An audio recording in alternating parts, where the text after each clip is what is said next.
জীবনে অনেক শান্তি যাচ্ছে, জীবনে অনেক সুখী আছো, জীবনে কোনো চাপ নেই, কোনো চিন্তা নেই। হঠাৎ করে একটু থ্রিল চাইছো, হঠাৎ করে একটু জীবনে অশান্তি চাইছো, বিরক্তি চাইছো, রাগ চাইছো, তাহলে নিকটবর্তী থিয়েটারে গিয়ে বড়ে মিয়াঁ ছোটে মিয়াঁ দেখে এসো। বিশ্বাস করো, নিজেকে কন্ট্রোল করতে পারবে না। মানে আমি যে কিভাবে ভিডিওটা বানাচ্ছি সেটা আমি জানি। তো হ্যালো ভাইরা, আজ আমি বড়ে মিয়াঁ ছোটে মিয়াঁ দেখে এসেছি। হ্যাঁ, অক্ষয় কুমার টাইগার শ্রফের new release movie Bade Miyan ছোটে মিয়াঁ। এর আগে পর্যন্ত, এই মুভিটা বেরোনোর আগে পর্যন্ত বড়ে মিয়াঁ ছোটে মিয়াঁ শুনলে আমাদের সেই পুরনো দিনের সেড ম্যাক্স, জি সিনেমা এইসবে টিভিতে দেখতাম।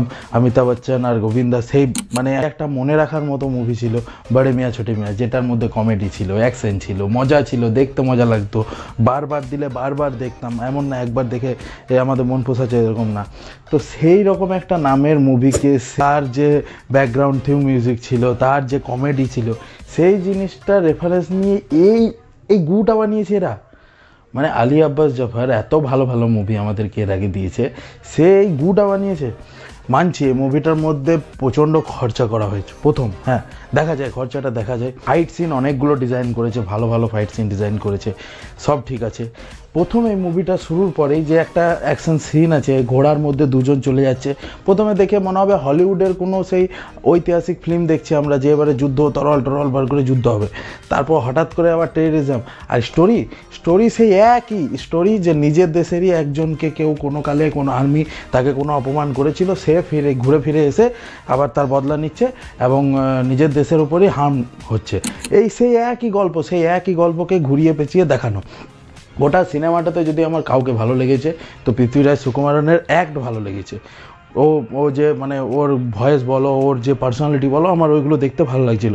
কিন্তু এখানে যে মেন দুটো এলিমেন্ট, অক্ষয় কুমার আর টাইগার শ্রফকে তো প্রথমত দেখো, স্পষ্ট কথা, ওকে ডিরেক্টররা যদি ঠিকঠাক ইউজ করে ঠিক জায়গায় তবেই ও কাজ করে, নইলে ও সেরকম অ্যাক্টর না। এটা আমি বলে দিচ্ছি, মানে আমি অত বড় কেউ না হনু, তবুও আমি বলছি যে ও না। কারণ ওয়ারে দেখো ঋত্বিক রোশনের সাথে তাকে যেভাবে ডিরেক্টর ইউজ করেছিল, সেখানে কিন্তু টাইগার শ্রফকে ভালো লাগছিল, ও আর যথেষ্ট সাকসেসফুল মুভি। কিন্তু তাছাড়া যেসব মুভিতে টাইগার শ্রফ, মনে আছে বাগি থ্রি এমন একটা মুভি যেটা দেখার পর 4 দিন মাথা ব্যথা ছিল আমার। সেরকম টাইগার শ্রফকে যদি ঠিকঠাক ইউজ না করা যায় তো ওই লম্প করতেই দেখা যায় তাকে। তাছাড়া ও ইউজ যদি ঠিকঠাক না হয়, টাইগার শ্রফ একদম মানে ভালো অ্যাক্টর না। অক্ষয় কুমার এত ভালো একজন অ্যাক্টর যে আমাদেরকে এত মেমোরেবল মুভি দিয়েছে এর আগে, মানে তার মুভি শুনলে আমাদের যথেষ্ট ভালো লাগতো, তার একটা বিগ ফ্যান বেস আছে। সেই অক্ষয় কুমারের কিছু রিসেন্ট মুভি একদম ডিজাস্টার প্রমাণ হয়েছে। তারও মাঝে সে কয়েকটা মুভি ভালো দিয়েছিল, কিন্তু সেগুলো চলেনি। এই বড়ে মিয়াঁ ছোটে মিয়াঁ দেখে মনে হয়েছিল যে সে কামব্যাক করবে, যথেষ্ট ভালো একটা মুভি হবে, পুরনো একটা রেফারেন্স আছে মুভিটার মধ্যে, একটা মানে মাসি ক্লাসিক্যাল মুভি হবে।